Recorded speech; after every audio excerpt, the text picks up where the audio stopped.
Hello friends, स्वागत है आप सबका आपके अपने यूट्यूब चैनल स्मार्ट स्टडी 2.0 में। आज की ये वीडियो आप लोगों के लिए बहुत ज़्यादा इम्पोर्टेंट है। यहाँ से आपके सीटेट एग्ज़ाम के लिए कम से कम 10 नंबर तैयार हो जाएंगे अगर आप इस वीडियो को ध्यान से देखते हैं तो। इस वीडियो में मैंने सीडीपी के उन सभी टॉपिक को लिया है जिनसे सीटेट के एग्जाम में बार बार क्वेश्चन पूछा जाता है। कौन कौन से टॉपिक है तो चलिए हम लोग देख लेते हैं। पहला टॉपिक है आपका विकास, बाल विकास से संबंधित प्रश्न। ठीक। दूसरा टॉपिक है आपका जीन पियाजे जी।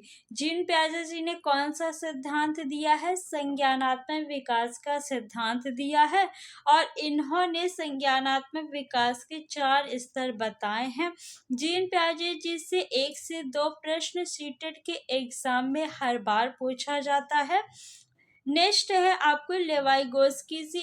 इन्होंने कौन सा सिद्धांत दिया है? तो इन्होंने सामाजिक सांस्कृतिक सिद्धांत दिया है और इससे भी प्रश्न 1 से 2 हर बार सीटेट में पूछा गया है। लॉरेंस कोहलबर्ग जी ने कौन सा सिद्धांत दिया है? तो नैतिक विकास का सिद्धांत दिया है और लॉरेंस कोहलबर्ग से भी क्वेश्चन सीटेट में बार बार पूछा जाता है। हावर्ड गार्डनर ने कौन सा सिद्धांत दिया है? तो इन्होंने बहुबुद्धि का सिद्धांत दिया है। सीटेट का आप कोई सा भी पेपर उठा के देख लीजिए, उसमें हावर्ड गार्डनर या बुद्ध से संबंधित एक प्रश्न आपको जरूर देखने को मिलेगा। आपको शायद ही कोई ऐसा पेपर मिले जिसमें क्वेश्चन हावर्ड गार्डनर या बुद्ध से ना पूछा गया हो, वरना आपको हर पेपर में एक क्वेश्चन जरूर देखने को मिलेगा। आकलन से भी बार बार प्रश्न पूछे जाते हैं सीटेट के एग्जाम में। चिंतन, इससे भी बार बार पूछा जाता है। समावेशी शिक्षा बहुत ज़्यादा इम्पोर्टेंट है सीटेट के एग्जाम के लिए और बहुत क्वेश्चन पूछा जाता है सीटेट में। समावेशी शिक्षा का मतलब इसमें सामान्य और विशिष्ट हर प्रकार के छात्र को एक साथ शिक्षा देना ही समावेशी शिक्षा कहलाता है। समस्या समाधान, अधिगम विकार, ये भी बहुत इम्पोर्टेंट है, बार बार क्वेश्चन पूछा जाता है सीटेट के एग्जाम में। तो आप सबको समझ में आ गया होगा कि ये वीडियो आप लोगों के लिए कितना इम्पोर्टेंट है। यहाँ से आपके कई सारे क्वेश्चन सीटेट के एग्जाम में पूछा जाएगा। आप लोग इस वीडियो को अपने फ्रेंड्स में जरूर शेयर करिए। आप लोगों के लिए मैं इतनी मेहनत करती हूँ तो आप लोग मुझे सपोर्ट करा करिए। चैनल को सब्सक्राइब करके वीडियो को आप लोग ज़्यादा से ज़्यादा शेयर और लाइक किया करिए। इससे क्या है कि मुझे मोटिवेशन मिलता है ताकि मैं आप लोगों के लिए ऐसी ही और वीडियो बनाती रहूँ। वीडियो बनाने में बहुत मेहनत लगती है। वीडियो देखने के लिए आधे घंटे की रहती है या 20 मिनट के लिए, लेकिन इसके पीछे जो है कई घंटों की मेहनत होती है। तो आप लोग प्लीज सपोर्ट किया करिए। पहला क्वेश्चन है कि विकास के संदर्भ में कौन सा कथन सही है?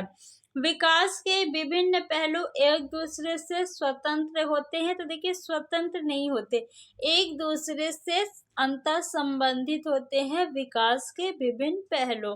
विकास एक असतत प्रक्रिया है। तो विकास जो है वो असतत प्रक्रिया नहीं है, सतत प्रक्रिया है, यानी विकास निरंतर चलता रहता है जब तक व्यक्ति की मृत्यु नहीं होती। तो ये भी आपका गलत हो गया, फर्स्ट वाला भी गलत हो गया। विकास विशिष्ट से सामान्य की ओर होता है। तो ये गलत है, क्योंकि विकास जो है वो सामान्य से विशिष्ट की ओर होता है। तो कौन सा ऑप्शन सही है? ऑप्शन नंबर आपका थर्ड वाला जो है वो सही है। विकास चक्रीय होता है, न कि रैखिक। क्वेश्चन नंबर 2, इसमें कथन दिया हुआ है और कारण दिया हुआ है। तो पहले हम देख लेते हैं कि कथन क्या सही है या गलत है। जबकि कुछ बच्चे 12 महीना की उम्र में बड़बड़ाना और 2 शब्दों का वाक्य बोलना शुरू कर देते हैं। अन्य 20 महीने की उम्र तक ऐसा नहीं करते हैं। तो देखिए ये बिल्कुल सही है। कुछ बच्चे होते हैं जो 12 महीने की उम्र से ही बोलना शुरू कर देते हैं, वो 2 शब्दों का वाक्य भी बोल लेते हैं। लेकिन वहीं पे कुछ बच्चे ऐसे भी होते हैं जो 20 महीने के हो जाते हैं, फिर भी वो 2 शब्दों का वाक्य नहीं बोल पाते, तो ये सही है। तो आपका कथन जो है वो बिल्कुल सही है। क्या इसका कारण भी सही है या नहीं, ये भी हम लोग देख लेते हैं।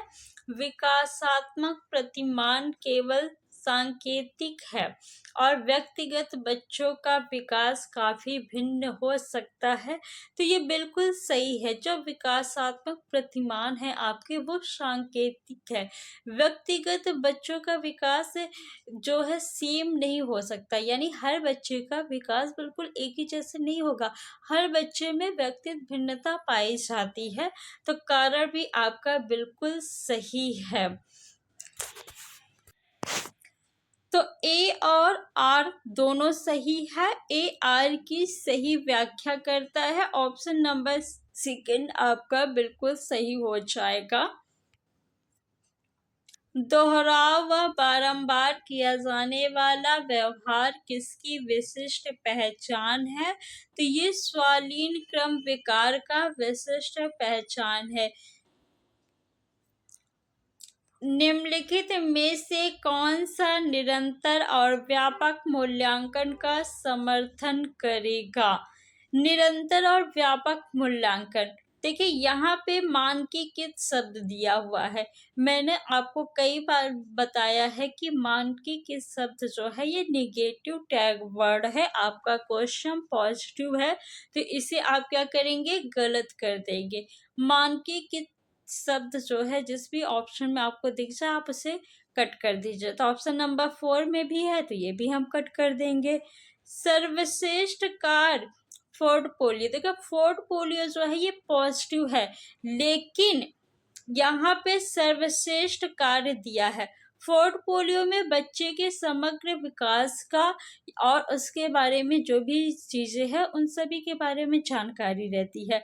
हमें सब कुछ देखना होगा, सिर्फ सर्वश्रेष्ठ कार्य को ही नहीं देखना होगा। तो ये भी आपका गलत हो गया। विधि और अधिगम प्रगति पोर्टफोलियो, ये आपका तीसरा जो है वो बिल्कुल सही है।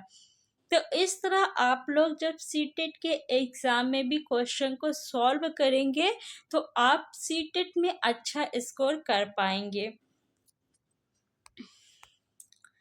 निम्नलिखित में से पठन वैकल्प की एक विशिष्ट विशेषता कौन सी है? स्थानिक समझ, जानकारी में कठिनाई। देखिए पहले हम समझ लेते हैं कि पठन वैकल्प होता क्या है। इसे हम लोग डिस्लेक्सिया भी कहते हैं। डिस्लेक्सिया में जो है लक्ष्य शब्द आता है। लक्ष्य को जब आप बच्चे को पढ़ने के लिए कहेंगे तो वो क्या पढ़ेगा, लुक्स। कुछ बच्चे लुक्स पढ़ेंगे, यानी बच्चे को पढ़ने से संबंधित विकार जो है वो पठन वैकल्प या डिस्लेक्सिया कहलाता है। तो स्थानिक समझ गलत हो जाएगा। रचनात्मक समस्या समाधान में कठिनाई, ये भी गलत है। ध्वन्यात्मक प्रसंस्करण में कठिनाई बिल्कुल सही है। इसमें बच्चे जो है सा को वाज और वाज को सा पढ़ते हैं। समीपस्थ विकास का सिद्धांत कहता है कि शैशवावस्था में सूक्ष्म गति कौशल के विकास के साथ शारीरिक विकास तेजी से होता है। ये गलत है, ये बाल्यावस्था की विशेषता है। अंग हाथों और पैरों की तुलना में तेजी से बढ़ते हैं, ये सही है। विकास सिर से पांव तक होता है, ये जो है आपका गलत है। ये सिरास्त विकास का सिद्धांत है। भाषा का विकास तेजी से होता है क्योंकि वह विकास के लिए संवेदनशील अवधि है। ये प्रारंभिक बचपन की विशेषता है। तो ऑप्शन नंबर सेकंड आपका बिल्कुल सही है। नेक्स्ट क्वेश्चन, विकास के किस पहलू में तर्क, चिंतन और समस्या समाधान की व्याख्या की जाती है? देखिए यहाँ पे क्या आया है, चिंतन शब्द। तो ये किससे संबंधित है? संज्ञानात्मक विकास से। संज्ञानात्मक विकास का सिद्धांत किसने दिया है? तो जीन पियाजे जी ने दिया है। और इन्होंने संज्ञानात्मक विकास की कितनी अवस्था बताई है? तो 4 अवस्था बताई है। कौन कौन सी? तो पहली अवस्था है आपकी संवेदीगामक अवस्था, दूसरी पूर्व संक्रियात्मक अवस्था, तीसरी अवस्था है आपकी मूर्त संक्रियात्मक अवस्था और चौथी अवस्था है आपकी अमूर्त संक्रियात्मक अवस्था, जिसे आप लोग औपचारिक संक्रियात्मक अवस्था के नाम से भी जानते हैं। निम्नलिखित में से कौन आंतरिक अभिप्रेरणा का सही वर्ण है? आंतरिक अभिप्रेरणा यानी आप लोग अंदर से मोटिवेट हैं किसी चीज को करने के लिए। जब व्यक्ति खुद मोटिवेट होता है किसी कार्य को करने के लिए तो वह उस कार्य को अच्छे से करता है। अभिप्रेरणा जो दंड के भय से आती है तो ये बाह्य अभिप्रेरणा है, ना कि आंतरिक। तो ये गलत हो गया। अभिप्रेरणा जो बाहरी पुरस्कारों से आती है ये भी आपका गलत है, क्योंकि ये बाह्य अभिप्रेरणा है। अभिप्रेरणा जो कार्य के व्यक्तिगत आनंद से आती है। व्यक्तिगत आनंद आपको तब आएगा जब आप आंतरिक रूप से अभिप्रेरित होंगे। तो ऑप्शन नंबर 3 सही है। अभिप्रेरणा जो दूसरों के साथ प्रतिस्पर्धा से आती है तो ये बाह्य अभिप्रेरणा है। तो कौन सा ऑप्शन सही है? 3 वाला आपका सही है। नेक्स्ट क्वेश्चन है, हावर्ड गार्डनर के सिद्धांत के अनुसार जो विद्यार्थी दूसरों की भावनाओं, मनोदशाओं और इरादों को अच्छी तरह से समझ पाते हैं उनमें किस प्रकार की बुद्धि का उच्च स्तर होता है? जो व्यक्ति दूसरे की भावनाओं, मनोदशा और इरादों को अच्छी तरह समझ ले और खुद को उन्हीं के अनुसार ढाल लेता है। जैसे आप दुखी हैं तो वो भी आपके साथ दुखी हो जाएगा, फिर अगर आप खुशी हैं तो वो भी आपके साथ खुशी हो जाएगा। तो ऐसे व्यक्ति में कौन सी बुद्धि उच्च स्तर की होती है? अंतर्वैयक्तिक बुद्धि, जो आपकी मनोदशा को समझ लेता है। और अंतर्वैयक्तिक बुद्धि किसमें होती है? जो व्यक्ति खुद के भावनाओं को, खुद की मनोदशा, इरादों और इमोशंस को समझ लेता है, उसमें अंतर्वैयक्तिक बुद्धि होती है। तो ऑप्शन नंबर ए आपका सही है। संगीतात्मक बुद्धि किसमें होती है? तो जो आपके सिंगर होते हैं ना, उसमें होती है। जीन पियाजे के संज्ञानात्मक विकास सिद्धांत के अनुसार वर्ग समावेशन की अवधारणा बच्चों द्वारा किस चरण के दौरान प्राप्त की जाती है? वर्ग समावेशन, इसका क्या मतलब है? इसका मतलब है वर्गीकरण करना। ठीक, वर्गीकरण का गुण बच्चे में किस अवस्था में आता है? जीन पियाजे जी ने कितनी अवस्था बताई हैं? 4 अवस्था बताई हैं। कौन कौन सी? संवेदीगामक अवस्था, पूर्व संक्रियात्मक अवस्था, मूर्त संक्रियात्मक अवस्था, औपचारिक संक्रियात्मक अवस्था। औपचारिक संक्रियात्मक अवस्था को अमूर्त संक्रियात्मक अवस्था के नाम से भी जाना जाता है। इसमें बच्चा जो है कल्पना करने लगता है। अमूर्त संक्रियात्मक अवस्था में बच्चा जो है चिंतन करने लगता है। तो चिंतन शब्द जिसमें आ जाए आप क्या लगाएंगे? मूर्त संक्रियात्मक अवस्था। कल्पना शब्द जहाँ आ जाए वहाँ पे आप औपचारिक संक्रियात्मक अवस्था लगाएंगे। पूर्व संक्रियात्मक अवस्था में बच्चा जो है वो वर्गीकरण नहीं कर पाता है, इसमें वर्गीकरण का अभाव होता है। लेकिन मूर्त संक्रियात्मक अवस्था में बच्चा वर्गीकरण करने लगता है। तो ऑप्शन नंबर आपका सी जो है वो बिल्कुल सही है। लेवाइगोस्की के विचारों के अनुसार शिक्षार्थियों के समीपस्थ विकास का क्षेत्र पाने में मदद के लिए एक अध्यापिका को क्या देना चाहिए? देखिए, मान लीजिए कोई बच्चा है, वो यहाँ पे किसी लक्ष्य को रखा, उसने कोई काम करना शुरू किया, अब बीच में उसे कोई प्रॉब्लम आ रही है, नहीं समझ में आ रहा क्या करे। यहाँ पे कोई व्यक्ति जो उससे अधिक जानता है उसे थोड़ा सा हिंट दे देता है, तो वो अपने लक्ष्य को प्राप्त कर लेता है। तो व्यक्ति ने जो यहाँ पे थोड़ा सा हिंट दिया उसे क्या कहते हैं, पार, या फिर इसी को ढांचा भी बोलते हैं, इसी को मचान भी कहते हैं, और इसी को आलंबन भी कहते हैं। और इंग्लिश में इसे क्या बोलते हैं, स्कैफोल्डिंग बोलते हैं। और ये जो क्षेत्र होता है इसे क्या कहते हैं, तो इस क्षेत्र को समीपस्थ विकास का क्षेत्र कहते हैं। जिसने इसे सहायता दी उसे क्या कहते हैं, MKO, मोर नॉलेजेबल अदर, यानी जो व्यक्ति से ज्यादा ज्ञानी है। तो कौन सा ऑप्शन सही होगा, ऑप्शन नंबर 3। मदद दी जाती है उसे क्या कहते हैं, पार, या फिर ढांचा, या आलंबन, या स्कैफोल्डिंग। अपनी स्वयं की चिंतन प्रक्रिया को जांचने, मूल्यांकन करने और उसके अनुसार परिवर्तित करने की योग्यता क्या कहलाती है, प्रत्यास्मरण यानी रटना, कंठस्थ करना, याद करना, जो कि निगेटिव टैग वर्ड है, तो आपका ये गलत हो गया। रटना भी क्या है, निगेटिव है, ध्यान होगा नहीं। अधिसंज्ञान और परसंज्ञान कहते हैं अपनी स्वयं की चिंतन प्रक्रिया को जांचना, मूल्यांकन करना और उसके अनुसार परिवर्तन करना। यहाँ नेक्स्ट क्वेश्चन, रेणु हमेशा समस्या समाधान के विभिन्न पहलुओं पर विचार करके अंत में कई सारी समाधान ढूंढ लेती है।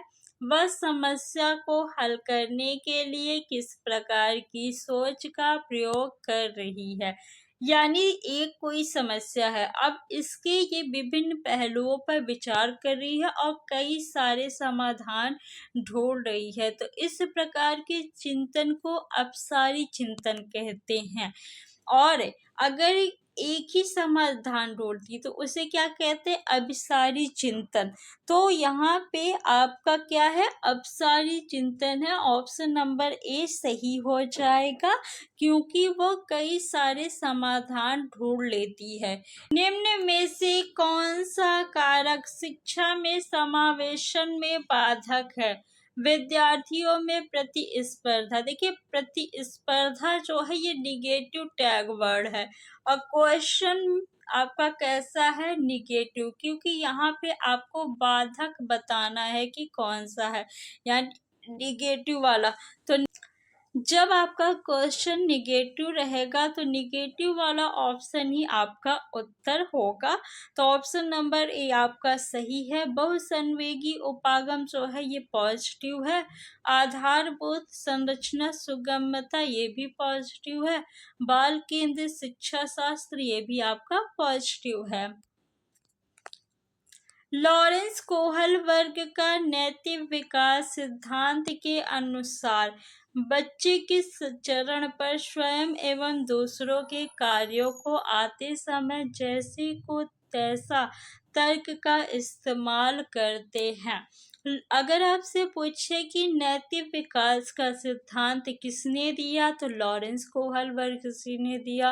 और लॉरेंस कोहल वर्ग जी ने कौन सा सिद्धांत दिया, तो नैतिक विकास का सिद्धांत दिया।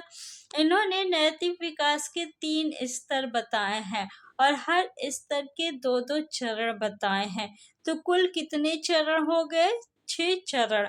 स्तर कितने हैं, 3 स्तर है। कौन कौन से स्तर है, पूर्व परंपरागत स्तर, परंपरागत स्तर और उत्तर परंपरागत स्तर। तो प्रथम स्तर आपका कौन सा है, पूर्व परंपरागत स्तर, जिसके 2 चरण होते हैं। पहले चरण में बच्चा जो है सजा या आज्ञा, यानी सजा से बचने के लिए या फिर आज्ञा का पालन करने के लिए नैतिकता दिखाता है। प्रथम स्तर के दूसरे चरण में बच्चा जो है टिट फॉर टैट जैसा बिहेव करता है, यानी आप उसके साथ जैसा बिहेव करोगे वैसा ही वो आपके साथ बिहेव करेगा। अगर आप उसके साथ अच्छे से बिहेव करोगे तो आपके साथ वो अच्छा बिहेव करेगा। अगर आप उसके साथ या फिर उसको मारते हैं तो वो भी आपको मारेगा। आप उसको गाली देंगे तो वो भी आपको गाली देगा। अगर आप उसको कुछ अच्छा कहेंगे तो वो आपको भी अच्छा कहेगा। तो इसको कहते हैं हम लोग यांत्रिक उद्देश्य अभिनवीकरण। ये आपका प्रथम स्तर है और दूसरा चरण है। इसी को टिट फॉर टैट के नाम से भी जानते हैं।